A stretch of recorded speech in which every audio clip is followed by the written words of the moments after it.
Hello everyone, कैसे हैं आप सब। आज हम लोग क्लास 6 हिंदी मल्हर पढ़ेंगे, पाठ 7 जलाते चलो। हिंदी का चैप्टर है, इसी वो कविता है जो द्वारका प्रसाद महेश्वरी इसके कवि हैं। कवि का परिचय हम देखेंगे। पहले इसके जो एक एक पंक्ति है उनके शब्दार्थ देखेंगे। इस कविता को अच्छे से पढ़ेंगे, पढ़ना सीखेंगे क्योंकि इसका उतार चढ़ाव काफी है कविता में। तो इसको अच्छे से रीड करना आप लोग 2-3 बार, तब ये कविता आप लोगों को समझ में आएगी। वैसे मैं पूरी कोशिश करूंगी कि आपको समझा दूं, लेकिन फिर भी खुद से रीड करने से ज्यादा बेटर है। उसके बाद हम लोग टेक्सचुअल क्वेश्चन आंसर करेंगे और जो एक्स्ट्रा क्वेश्चन बन सकते हैं इनसे एमसीक्यूज टाइप्स, वो मैं हर पंक्ति से बनवाऊंगी और आपको सॉल्व करवाऊंगी। ओके, चलिए फटाफट से अब हम इस कविता को रीड कर लेते हैं, बिना लेते हैं। जलाते चलो ये दिए इसने भर भर, कभी तो धरा का अंधेरा मिटेगा। भले शक्ति विज्ञान में निहित वह है कि जिससे अमावस बड़े पूर्णिमासी, मगर विश्व पर आज क्यों दिवस ही में घिरी आ रही है अमावस निसासी। बिना इसने विद्युत दिए जल रहे जो, वो जाओ इन्हें यूं ना पथ मिल सकेगा। जला दीप पहला तुम्ही ने तिमर की, चुनौती प्रथम बार स्वीकार की थी। तिमिर की सरित पार करने तुम्ही ने, बना दीप की नाव तैयार की थी। बहाते चलो नाव तुम वह निरंतर, कभी तो तिमिर का किनारा मिलेगा। युगों से तुम्ही ने तिमिर की सिला पर दिए अनगिनत हैं निरंतर जलाए। समय साक्षी है कि जलते हुए दीप अनगिन तुम्हारे पवन ने बुझाए। मगर बुझ स्वयं ज्योति जो दे गई वो, उसी से तिमिर को उजाला मिलेगा। दिए और तूफान की यह कहानी चली आ रही है और चलती रहेगी। जली जो प्रथम बार लौ दीप की, स्वर्ण सी जल रही और जलती रहेगी। रहेगा धारा पर दिया एक भी यदि, कभी तो निशा को सवेरा मिलेगा। ये कविता लिखी गई है द्वारका प्रसाद द्वारा। हम पहले कवि का परिचय देख लेते, फिर उसके बाद इसके शब्दार्थ एक एक पंक्ति करके समझेंगे। कवि का परिचय। अभी आपने जो कविता पढ़ी उसे हिंदी के प्रसिद्ध कवि द्वारका प्रसाद महेश्वरी ने लिखा है। बाल साहित्य के चर्चित रचनाकारों में द्वारका प्रसाद महेश्वरी का नाम प्रमुखता से लिया जाता है। देखिए, ये बाल साहित्य में बच्चों के लिए कविता ज्यादा लिखते थे। ये बच्चों के, जो भी बच्चे मतलब बाल साहित्य, बच्चों को प्रेरित करने वाला, बच्चों के मनोरंजन के लिए ऐसी कविताएं इन्हें ज्यादा पसंद थी। उन्होंने बच्चों के लिए बहुत सी रचनाएं लिखी। उनके द्वारा लिखित हम सब सुमन एक उपवन के एक गीत है, आप लोग सर्च करना गूगल पे, पढ़िएगा, बहुत अच्छा गीत है, हम सब सुमन एक उपवन के। इनका जन्म है वो 1916 में हुआ है, मृत्यु 1998 में हुई है। ये कवि का परिचय आप लोगों को याद करना। चलिए अब हम चलते हैं फिर से अपनी पहली पंक्ति पे। पहली पंक्ति के जो भी शब्दार्थ हैं उन्हें समझते हैं, पंक्ति क्या कहना चाह रही है उसको समझते हैं, उसकी जो व्याख्या है उसको भी लिखते हैं। तो चलिए फटाफट से हम चलते हैं। पहली पंक्ति थी हमारी, जलाते चलो ये दिए इसने भर भर, कभी तो धरा का अंधेरा मिटेगा। तो देखिए, इसके पहले हम शब्दार्थ देख लेते, तब इसको समझने में ज्यादा आसानी होगी। इसने मीन्स प्यार, धरा मीन्स धरती, निहित मीन्स शामिल, किसी भी चीज में शामिल होना। अमावस मीन्स अमावस्या, अमावस्या उस रात को बोलते हैं जिसमें हमें चांद बिल्कुल नहीं दिखाई देता, चंद्रमा बिल्कुल लुप्त हो जाता है। पूर्णिमा चंद्र मास की शुक्ल पक्ष की अंतिम तिथि, जिसे पूर्णमासी बोलते हैं, जिसमें जिस दिन पूरा चांद दिखाई देता है, पूर्णिमा को पूरा चांद निकलता है, अमावस को बिल्कुल नहीं निकलता। दिवस दिन, निशा रात, विद्युत बिजली, विद्युत लाइट को बोलते हैं बिजली, पथ रास्ता। चलिए अब हम इसकी व्याख्या देखते हैं, एक एक लाइन करके इसकी व्याख्या को समझते हैं। चलाते चलो ये दिए इसने भर भर, तो इसमें कवि का क्या कहने का आशा है? कवि कहता है कि प्रेम भावना के दिए जलाना है। ऐसा नहीं है कि जो एक्चुअल के दिए उनको जला के नदी में बहाना है, नहीं, प्रेम भावना से ही धरती पर जो फैला अंधेरा है उसे, अंधकार को मिटाना है, अपने प्रेम से नफरत को मिटाना है। भले शक्ति विज्ञान में निहित वह है कि जिससे अमावस बने पूर्णिमा सी। इसमें कहना चाह रहा है कि विज्ञान में शक्ति इतनी है कि जो अमावस की रात होती है जिसको बिल्कुल अंधेरा रहता है, तो क्या कर सकते हैं, उसको बल्ब की मतलब लाइट से हम उस रात को भी उजाले में बदल सकते हैं। सब जगह बल्ब लगा दे, सब जगह लाइट लगा दे तो अंधेरा मिट जाएगा। तो ये कह रहे हैं विज्ञान की इतनी शक्ति है। पर मगर विश्व पर आज क्यों दिवस में घिरी आ रही है, लेकिन फिर भी यह संसार दिन के उजाले में अज्ञान से घिरा हुआ दिखता है। अमावस निशासी बिना स्नेह विद्युत दिए जल रहे हैं, जो बुझाओ इन्हें यूं ना पथ मिल सकेंगे। बिना स्नेह मतलब बिना स्नेह के विद्युत दिए जल रहे हैं, जो बुझाओ इन्हें यूं ना पथ मिल सकेगा। प्रेम रूपी दीपकों को जलाकर ही पथ मिलेगा। लाइट जो मतलब जो विज्ञान से दिए जल रहे हैं उनसे कुछ नहीं होगा।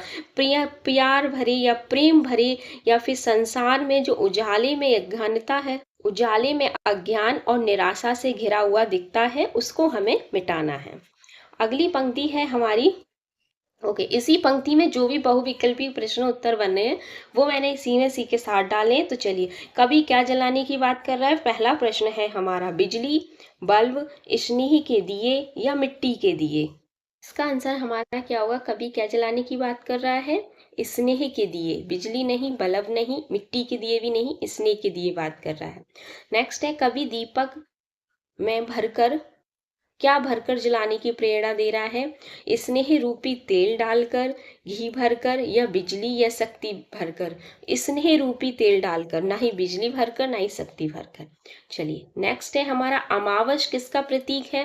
अंधकार, निशा, निराशा। देखिए अंधकार, निशा, निराशा ये सब पर्यायवाची हैं अंधेरा, रात के, तो ये सब सारे सही है, सारे विकल्प सही हैं।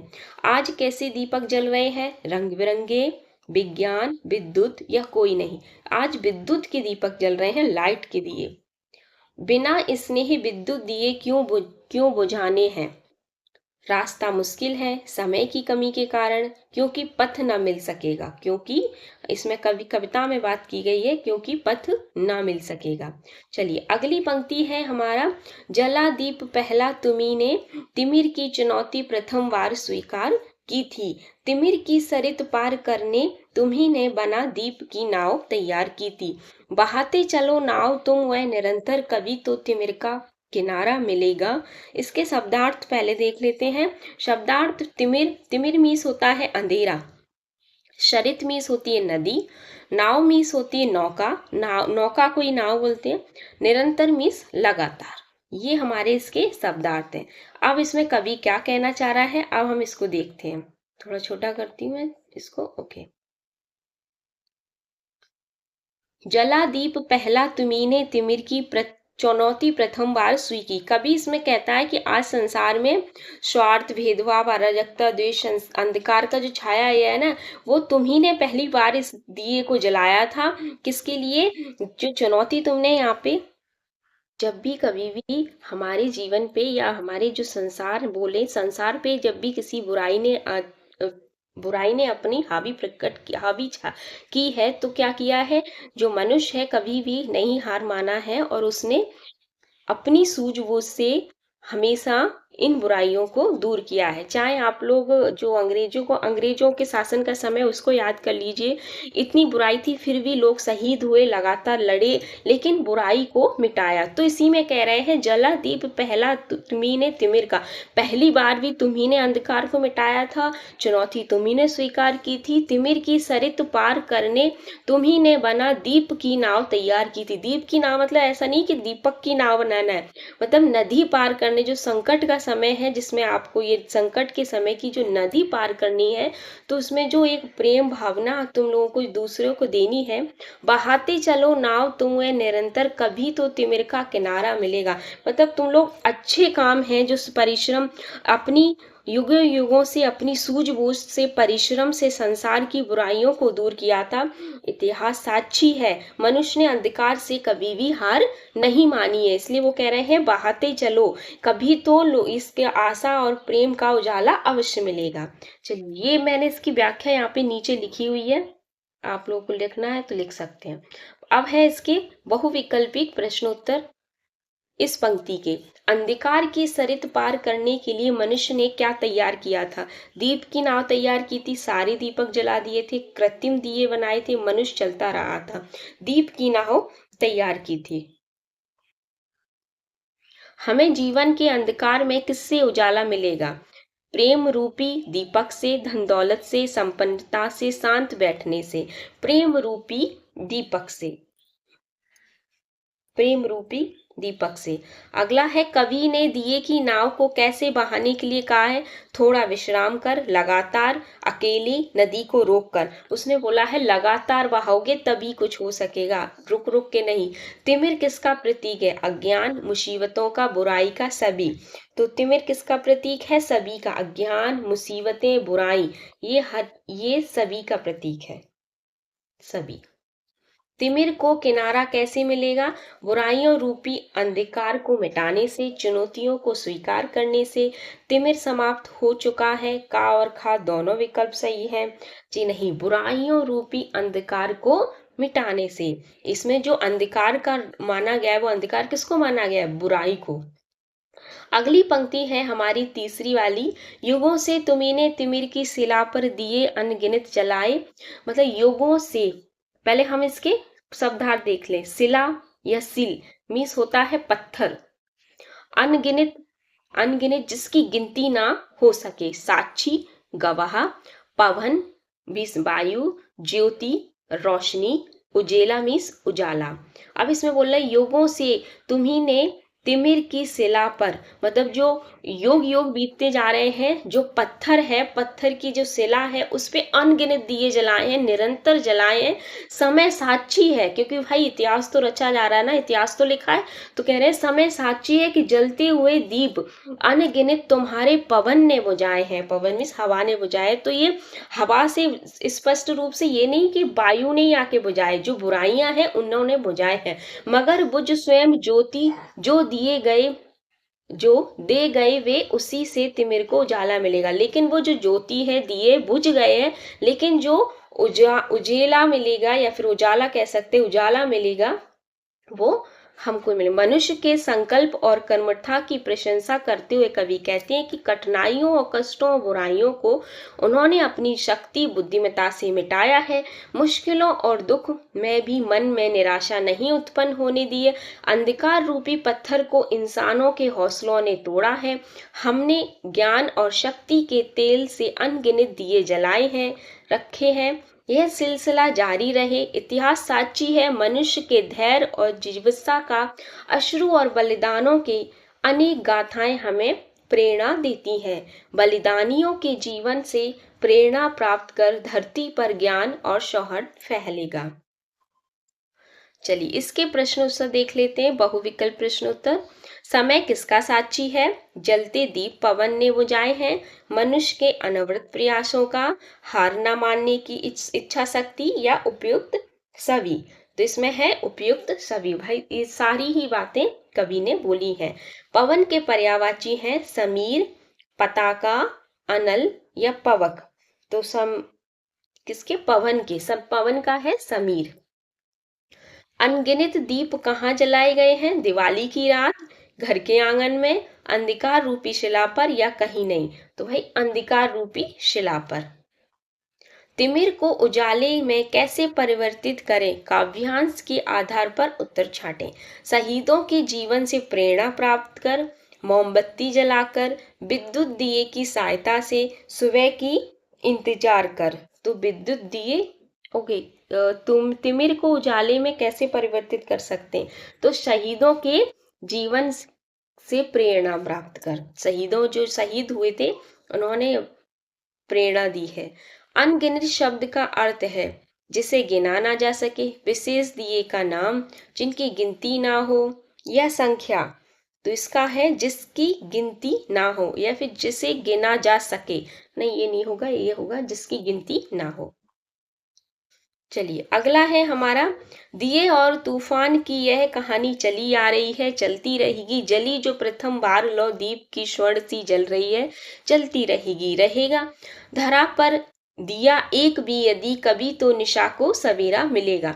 अब इसमें ज्योति की शब्दार्थ क्या है? ज्योति मीन्स होता है रोशनी, लौ मीन्स होता है ज्वाला, स्वर्ण मीन्स होता है सोना, या सोने का जो धातु होता है सोना, वो। धरा मीन्स धरती।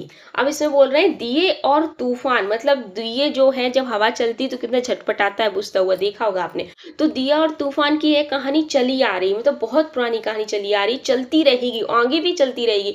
जब जब संसार पे बुराइयों का संकट छाएगा तब तब ये कहानी फिर से दोहराई जाएगी। जली जो प्रथम बार लौ दीप की स्वर्ण सी जल रही है। ये जो मतलब जली जो प्रथम बार, पहली बार जो लौ जली थी वो सोने जैसी लौ लग रही थी, और वो अब तक जलती है, जलती रहेगी। धरा पर दिया एक भी यदि, मतलब धरती पर अगर एक भी दिया मतलब वो अच्छाई का जल रहा है तो कभी तो रात को सवेरा मिलेगा। निशा में रात होता है तो अंधकार भी कह सकते हैं, अंधकार को सवेरा मिलेगा। अब इसमें व्याख्या आप देख सकते हैं, दिए और तूफान की कहानी सदियों पुरानी है, निशा ही आशा का मार्ग दिखाती है, मार्ग में थककर रुकना नहीं चाहिए, क्योंकि संघर्षों से ही सफलता का जन्म होता है। जैसे दिया की पहली बार जलाई गई लौ सोने के समान चमकती है, वैसे ही मनुष्य के प्रयास निष्फल नहीं होते। हृदय में आशा को बनाए रखना चाहिए, तभी निराश और अंधकार की रात खत्म होती है। इससे ही खुशियों से पूर्ण सुबह का आगमन होता है। अब हम इसके बहुविकल्प प्रश्न देखेंगे। स्वर्ण सी जल रही में कौन सा अलंकार है? रूपक, पुनरुक्ति, उपमा, ओके, नीचे एक और होगा उत्प्रेक्षा। तो स्वर्ण आप लोगों ने अलंकार पढ़े होंगे, नहीं पढ़े तो कमेंट बॉक्स में बताइए, मैं हिंदी ग्रामर की भी आप लोगों को तैयारी करवा देती हूँ। स्वर्ण सी जल रही में कौन सा अलंकार आएगा? उपमा, उपमा। नेक्स्ट है हमारा, निशा के पर्यायवाची है, रात और रजनी, यमा और निशामती, निशाचर और क्षण, विदु और शशि। तो निशा के जो पर्यायवाची हैं वो हैं रात और रजनी, निशा के। अगला है, निशा को सवेरा सब नहीं कब मिलेगा? निशा को सवेरा कब मिलेगा? जल से जल, जब तक धरती पर एक भी दिया जल रहा है, जब तक एक भी मनुष्य विघ्न बाधाओं से जूझ रहा है, ये अधर लिखा है, विघ्न बाधाओं से जूझ रहा है, या फिर घा वाला है, खा खा गा दोनों सही हैं। तो फिर क्या है इसका आंसर? निशा को सवेरा कब मिलेगा? जल्द से जल्द मिलेगा, या फिर खा और खा दोनों सही है। तो इसमें हमारा ये घा वाला सही है, खा और गा दोनों सही है।